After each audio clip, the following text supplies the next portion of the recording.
Alejandra Gotó, colaboradora y escritora de la revista Lenas de Gandhi. Yo tengo el gusto de estar platicando con la autora fundamental en literatura chilena y fundamental en literatura contemporánea, Nona Fernández. Es una obra que ella ha hecho su obra con memoria de una forma luminosa, a veces dolorosa y mucho conocimiento y me parece también autoconocimiento. Hoy vamos a hablar de Marciano, que es su novela más reciente, en donde, bueno, Nona vuelve al territorio donde lo íntimo roza con lo político completamente y la ficción permite mirar cosas que no nos atrevemos normalmente. Entonces, bueno, vamos a empezar de lleno a la entrevista. Nona, Marciano nace entre el cruce de realidad y ficción. A veces me parece que también viste expedientes, archivos, zonas seccionales, claramente las conversaciones. Y entonces mi duda es, ¿qué posibilita la ficción que el documento no puede? Porque tú haces mucho énfasis en que es una novela, Sí, no es sí, pues no es una crónica histórica. Entonces, sí. ¿por qué ficción? Yo creo que, bueno, la novela juega con el... Primero me gusta decir que es novela porque siento que es un material literario, ¿no? No quiero que se piense que, claro, que es una biografía o un material historiográfico o, bueno, todo lo que tú has señalado, ¿no? Y es una mezcla de ficción en realidad, pero es un material que está instalado en otro lugar que no es la realidad. O sea, porque mucha gente me han dicho, ustedes hablan así, no, ¿cómo vamos a hablar así nosotros? Esto está trabajado, esto está articulado desde otro lugar, ¿no? Y yo creo que para mí lo fundamental es que la literatura y la ficción me ayudan a hacer de estos materiales, que son materiales que tienen un peso importante, me ayudan a volverlos más lúdicos, más livianos, de manera tal que todas podamos circular en ellos, ¿no? Podamos entrar y leerlos e incluso completar estos materiales, ¿no? A veces siento que el documento, el archivo por sí solo, eh, es a veces incluso más doloroso, más complejo, más pesado y también más clausurado. La literatura, como está en otro espacio, nos permite jugar más, nos permite entrar todas. Justo, sí, me parece un gran acierto eso. Bueno, a ver, en el libro, Ramiro aparece ya envejecido, después de años de encierro, de lectura y transformación interna. Entonces, mi pregunta es, ¿qué te interesa de esa versión? Es la versión que conociste, claro, pero ¿por qué narrar esa versión? ¿Por qué esa versión? Porque, claro, cuando yo me aproximé a él, fue azarosamente, digamos, no es que yo lo haya ido a cazar o a buscar, sino que fue azarosa nuestro encuentro. Me encontré con algo que me llamó muchísimo la atención y fue más que su historia, fue su condición de encierro. Lo que era habitar un espacio de encierro tan estricto, que es como una extensión de su psiquis en la actualidad, ¿no? Habitar entonces la psiquis de una persona que ha pasado encerrada más de 25 años, un cuarto de siglo, un pedazo importante de su vida. ¿Cómo es esa psiquis? ¿Cómo es ese hipotálamo? ¿No? ¿Cómo se registra? ¿Cómo es esa memoria? ¿Cuáles son sus estrategias psíquicas para sobrevivir? Y habitar con él ese espacio, que es un espacio muy distinto al de la realidad cotidiana nuestra, un espacio donde Y el que vivió antes, por y supuesto. por supuesto, o sea, es como que él hubiese pasado de la intensidad máxima a una burbuja espacio-temporal, ¿no? Es como cuando vemos imágenes de los astronautas que están ahí suspendidos de un lugar a otro, lo mismo pasa con él. El tiempo del encierro, claro, no es el tiempo lineal que nosotros habitamos, es un tiempo muy quebrado y donde conviven todos los tiempos, ¿no? Y donde hay como recuerdos, contraposiciones, o sea, hay prolepsis, analepsis, me encanta cómo pasa eso. Claro, hay gente viva y hay gente muerta que habita ese espacio. Para él, los muertos están muy presentes en su cotidianidad. Claro. Y también la fantasía, o sea, él de manera muy lúcida genera fantasías para sobrevivir también. Entonces, ese espacio es un espacio donde la realidad y la ficción están cruzadas, donde el ayer, el hoy están cruzados, donde la vida y la muerte están cruzados, y todo revuelto. Eso, cuando yo me encontré con eso, me pareció que era un material exquisitamente literario para trabajarlo. De acuerdo, Claro. completamente de acuerdo. Vamos a ver. Durante 4 años tuviste acceso constante para platicar con él. Y entonces, tengo dos preguntas. A ver. Una es, ¿qué le dirías hoy a Mauricio Hernández Norambuena, o sea, a él. Sí. ¿Y qué le dirías a Ramiro, a la figura simbólica? ¿Qué le diría a Ramiro? Exacto. Oh, qué difícil pregunta. Perdón. No, difícil, pero bonita. A ver, yo creo que... Uy, ¿Todo bien, Nora? ¿todo bien? ¿Todo bien, Nora? No pasa nada. Perdón. Yo creo que, a ver, a Mauricio probablemente, esto va a ser muy políticamente correcto, digamos, sobre todo por el circuito de Mauricio, pero a ver, yo creo que a Ramiro le diría que suelte a Mauricio. Ramiro, tranquilo, tú quédate tranquilo, jubilemos y dejemos a Mauricio tranquilo, ¿no? Que él pueda hacer su vida más allá del comandante. Creo que es un peso para él, sin duda. El comandante ya es algo que le cuesta ejercer. Entonces yo diría, mira, comandante Ramiro, tú tranquilo, jubílate y para casa, ya, tranquilo, ¿no? Y a Mauricio le diría que, bueno, que le deseo de verdad que en algún momento pueda hacerlo, pueda ejercer su vida en libertad. Algún momento, yo en el libro intento regalarle ventanitas de libertad. El libro tiene ese ejercicio, pero me De encantaría... 4 ventanas, ¿cierto? Sí, Sí. sí. Me encantaría que él pudiera en algún minuto abrir esa ventana, y más que esas ventanas, esas puertas, y poder ejercer un poco la vida de Mauricio. La de Mauricio, no Exactamente, la de Ramiro, claro. exactamente, la cotidianeidad de la contemporaneidad. Claro. Qué lindo. Bueno, en las entrevistas también en el libro, porque estuve viendo entrevistas varias, mencionas que Mauricio leyó, bueno, que ha leído mucho en el encierro. Algunas hay fichas de libros, Sí. pero mi duda es, ¿hubo alguna lectura suya que te haya sorprendido? Muchísimas, o sea, muchísimas. De hecho, la primera vez que lo vi, cuando yo me iba a entrevistar por primera vez con el comandante Ramiro, un milico, digo, militar, instruido en Cuba, o sea, yo me imaginaba, tenía hasta un poco de miedo, ¿no? Y una de las primeras cosas de las que él me habló fue de la poesía de Safran, se descolocó completamente, y también de los versos satánicos de Salman Rushdie, un libro que a él constantemente está volviendo a ese libro, le encanta el delirio de ese libro, ¿no?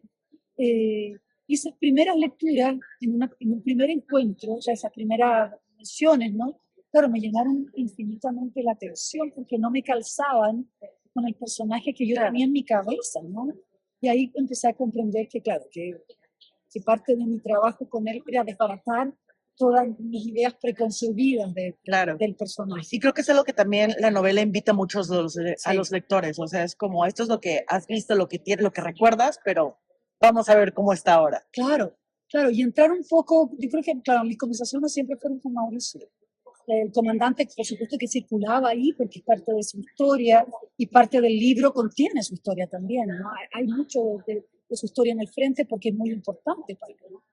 Pero, pero claro, el libro intenta como entrar a la bambalina de la historia épica y entrar con las personas, ¿no? Con los personajes, con sus contradicciones, con sus temores, con sus miedos, con sus alegrías, con sus frustraciones, con sus mentiras, con su silencio, con sus entusiasmos, con sus luchas, pero a las personas, ¿no? Yo creo que siempre fue esa mi intención.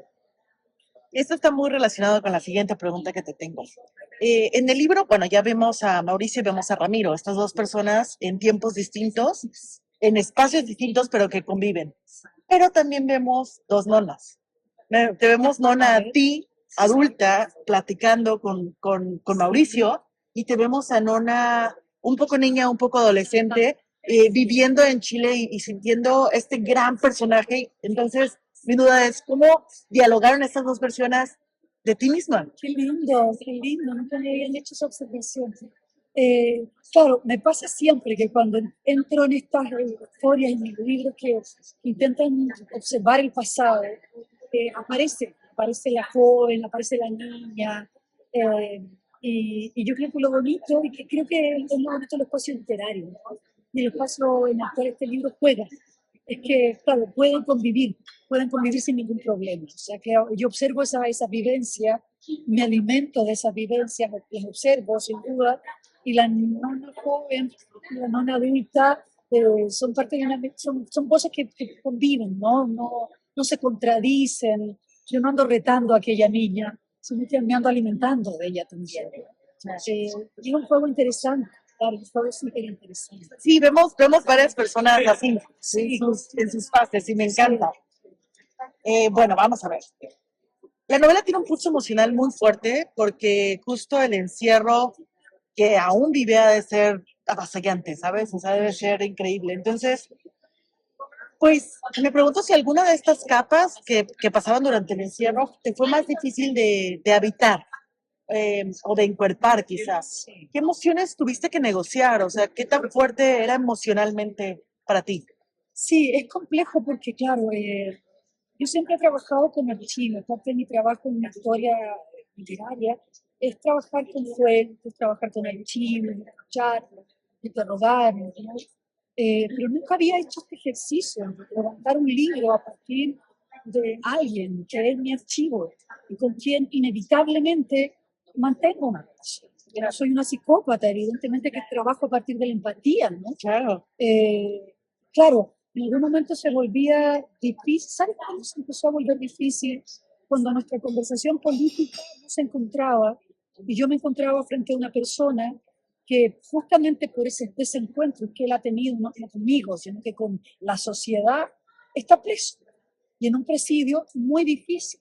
O sea, a mí una cosa que se me volvió compleja y que lo guardé para el final como un ejercicio incluso estratégico, fue conversar sobre los puntos que lo tienen en presidio, conversar sobre el secuestro, conversar sobre sus ajusticiamientos, todo el trabajo que ellos hicieron ya en democracia, conversar sobre la guerrilla colombiana y su paso por la guerrilla colombiana, de la cual yo también tengo una opinión. Y me era difícil contradecirlo y ponerlo en jaque, porque además, digo, es un personaje que tiene todo en contra. Entonces, que venir yo a ponerle en juicio cuando ya hay una justicia completa de un país que ya lo tiene, era difícil, se me volvió difícil, se me volvió complejo. Pero bueno, son cosas que son aprendizajes, no podían no hacerlo.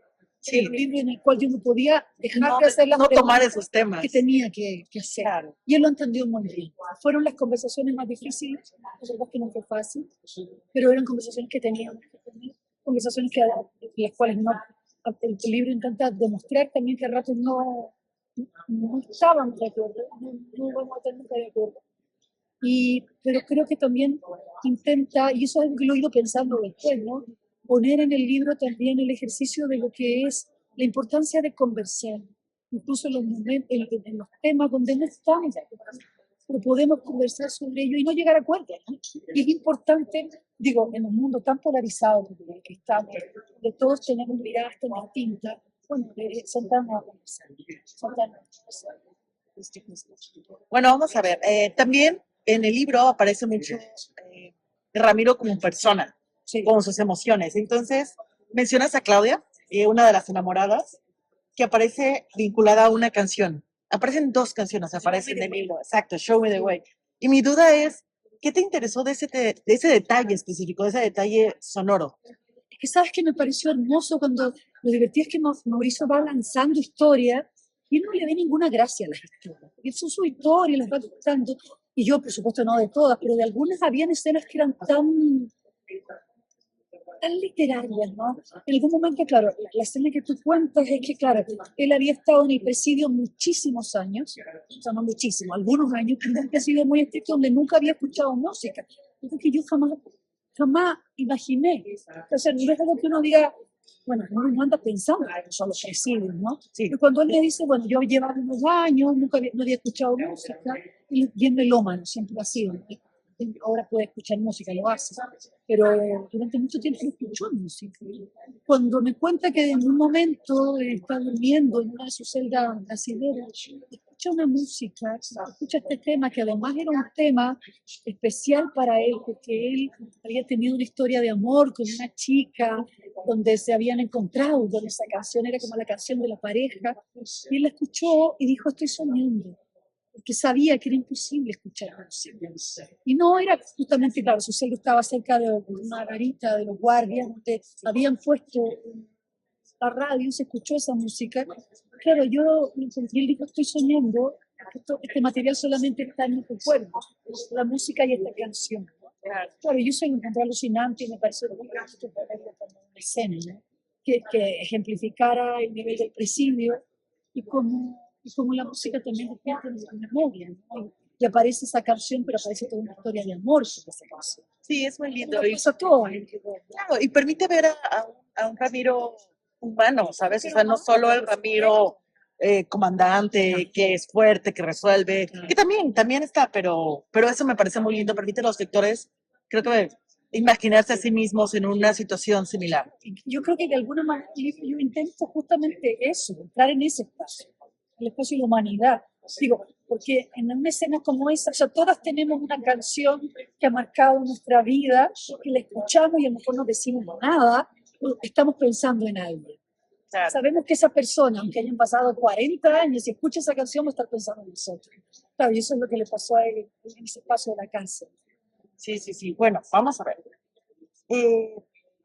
El Frente Patriótico Manuel Rodríguez ocupa un lugar importante en la memoria chilena, obviamente también en la novela, y en el imaginario afectivo, o sea, afecta de muchas cosas. ¿Cómo evitaste caer en un archivo rígido o en la romantización de escribir sobre una organización tan cargada de significados? Porque me parece que te lo apropias, lo haces distinto. Sí, es que creo que fue una de las intenciones, ¿no?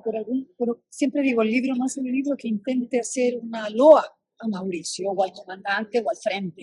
No, tampoco es un libro que intente condenar las acciones del frente ni de Mauricio. No, no. Mi intento siempre es entrar justamente en las personas que habitaban esa agrupación y entender cómo funcionaban, ¿no? Y también sacarles de una retórica o de un lenguaje en el cual yo he estado acostumbrada a leer sobre ellos, ¿no? O a entender esta historia, ¿no? Me interesaba sacarlos de ese lugar. O sea, ya el título del libro es como un golpe para poder entender que aquí vamos a leer una historia que está contada desde otro lugar, que no es el lugar de la guerrilla y el comandante, el fusil, la revolución, que son como los títulos de todas estas historias, ¿no? Siempre. A mí me interesaba entrar en este lugar y justamente romper la caricatura o romper la idea del villano y el héroe. Me parece, Abrazar lo épico, ¿no? me parece muy bien logrado, incluso desde tu título, o sea, desde el título le dices al lector, aquí vas a leer desde otro lugar. Desde otro lugar, exacto. Y es Desde hermoso. otro punto de vista. Sí, sí, estar en ese lugar. Claro. A ver, vamos a ir cerrando un poco. Muchas de tus obras dialogan con archivo histórico, ¿no? Sí. Como comentas. Entonces, ¿cómo decidiste el nivel de exposición personal que tú ibas a poner aquí? Ya están las nonas. Sí, ¿Qué tanto, cómo decidiste qué tanto ponerte a ti? sí, fue muy difícil. Fue muy difícil. O sea, fue muy difícil encontrar una forma para él. Porque tenía una cantidad de material inconmensurable, 4 años de conversación. Y para mí la forma de los libros es importantísima. Un libro no puede ser igual al otro, como nuestros cuerpos son distintos y hablan de nosotros, los libros también, ¿no? Y encontrar el cuerpo de este libro fue difícil. En algún momento, cuando ya hicimos el pacto con Mauricio y yo podía intentar encarnar su voz, que fue un pacto que hicimos, me dijo, dale, escribe como si fuera yo, no hay ningún problema. Pensé que el libro iba a ser un libro narrado por M, o sea, que iba a ser un libro en primera persona donde Mauricio iba a contar su encierro, su vida, acciones, sus delirios, sus demonios, todo. Pero si yo tomaba ese punto de vista, tenía que ser fiel a él.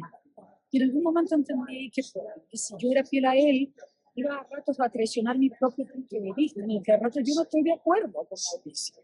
A ratos yo como que yo no entro en sus puntos de vista. Entonces ahí entendí que tenía que estar yo también presente, tenía que tener un lugar en mi libro, no podía dejar fuera sobre todo mi punto de vista. Y tomé esta idea de los diálogos, ¿no? Que el libro está constituido por diálogos, por encuentros, que son diálogos entre él y yo, donde básicamente habla él. Y yo voy lanzando algunas preguntas, algunas pequeñas instrucciones, y ahí donde él no quiere hablar, entro yo. Hablo más yo, o sea, ahí donde hablamos donde Mauricio se guarda información, hay más silencio de su parte, porque debo decir que hay preguntas que Mauricio no respondía, hay temas que no quería hablar, nunca me decían que iba a hablar de esto, sencillamente me contestaba otra cosa. Sí, entonces yo entendía y lo hablaba. Bueno, es la 4ª vez que te pregunto sobre esto. ¿Me vas a responder otra cosa? Quiere decir que no vamos a hablar sobre esto, ¿no? Y se reían. Ahí entro más yo. a poder narrar esos sucesos, a poder poner a la lectora en contexto, ¿no? Cuando él no me quiso contar, yo pongo el contexto. Y a partir de mis propias vivencias, como por ejemplo, cuando hablo de Jaime Guzmán, que es un personaje, él está preso por su supuesta participación en el asesinato de un senador chileno, también teólogo de la dictadura. Hablamos poco de eso, pero claro, yo lo completo desde la investigación y desde mis propias vivencias del hecho. Justo, justo. Vale, vamos a preguntar, última cosa. Si pudieras preguntarle algo a Ramiro, que no le preguntaste, bueno, que le preguntaste, pero ahorita me comentas que no te contestó, ¿qué le preguntarías? Y otra duda, bueno, o quizá más importante, ¿quisieras que él leyera el libro? ¿Ya lo tiene No lo leyó, no lo leyó. en manuscrito? Sí, tuve una conversación con él justo antes de venirme, ¿no? Donde él ya la había elegido, divertido, porque me dijo, está bonito, me dijo, está bueno. Bueno, un gran lector, entonces también tiene un pensamiento literario. Dice, pero claro, no hay sorpresa para mí. Y todo lo conozco, entonces claro, yo sé qué va a pasar. Eso fue muy divertido. No, pero le había gustado mucho, sentía que era un material muy sensible, que a ratos a él le había dado me lo dijo textual, me dio mucha pena, porque agradezco que no me hayas victimizado en el libro tampoco, sino que también fue una delicadeza que quise tener, porque cuando uno se mete sobre todo en el tema del encierro y en cómo han sido sus encierros, podríamos entrar en lugares que son bien complejos de contar, y sentí que no había para explicar, bien, un poco morboso. Me lo agradeció, no, estaba contento, me gustó que estuviera contento, y de hecho a ratos en momentos del libro que a mí me generaban inquietud en relación a cómo él podía tomarlo, que son justamente estos momentos donde no nos encontramos en un punto de vista con respecto a las acciones que él tomó. Lo entendemos y bueno, también hay que decir que Mauricio es una persona que después de tanto tiempo que ha estado encerrado, su pensamiento con respecto a la política y a la actualidad también ha ido evolucionando, ¿no? Y entiende los puntos de vista distintos, entiende los lugares de conversación, los lugares de encuentro, los lugares de desencuentro. Está muy abierto a eso. Creo justo que eso enriquece. Los lugares de desencuentro luego son mucho más nutritivos que los encuentros. Necesitamos esas voces. Exactamente. Porque tenemos miedo, o sea, está todo tan polarizado en el mundo, que solamente estamos dispuestos a gritonearnos de lejos por redes, pero a sostener una conversación, claro, que es mucho más peligroso sostener una conversación en este momento, y disentir. Y también de nuestros disensos sacar también conclusiones, ¿no? Claro, es lo que nos hace falta, atender ciertos puntos, por difíciles, por complejos. Justo. Bueno, pues te quiero agradecer mucho por la entrevista, por el espacio que nos das, por el tiempo. Quiero recomendarle a todos los que no tengan Marciano lo necesita. Es recordar heridas históricas, pero justo sin victimizarlo, sin sentir el morbo, desde otro punto. Eso es muy nutritivo. Y nos recuerda también que la ficción eh, permite mirar lugares que a veces no nos atrevemos a. No nos atrevemos. ¿Y sabes que hay algo que me ha pasado acá en México y me pasó en Colombia, conversando sobre algo también, que a lo mejor es interesante decirlo, que es una dimensión del libro que yo ahora estoy comprendiendo, que los autores no sabemos todo eso, pero el libro lo sabemos, ¿no? Y es que también tiene una dimensión tremendamente latinoamericana. O sea, yo estoy hablando de Mauricio, donde igual Mauricio es un reflejo o un espejo de todas y todos los revolucionarios que intentaron encender algo en algún momento de la historia, ¿no? Y que derivaron en lo que sabemos que derivaron. Pero claro, es una historia que no le pertenece a Chile, le pertenece al continente.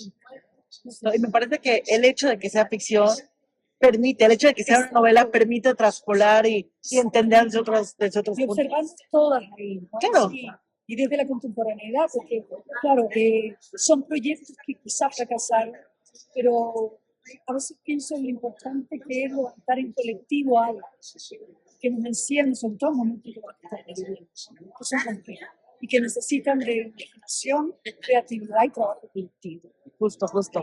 Pues, ¿algo más que quieras añadir a la historia? Muchas gracias. Gracias.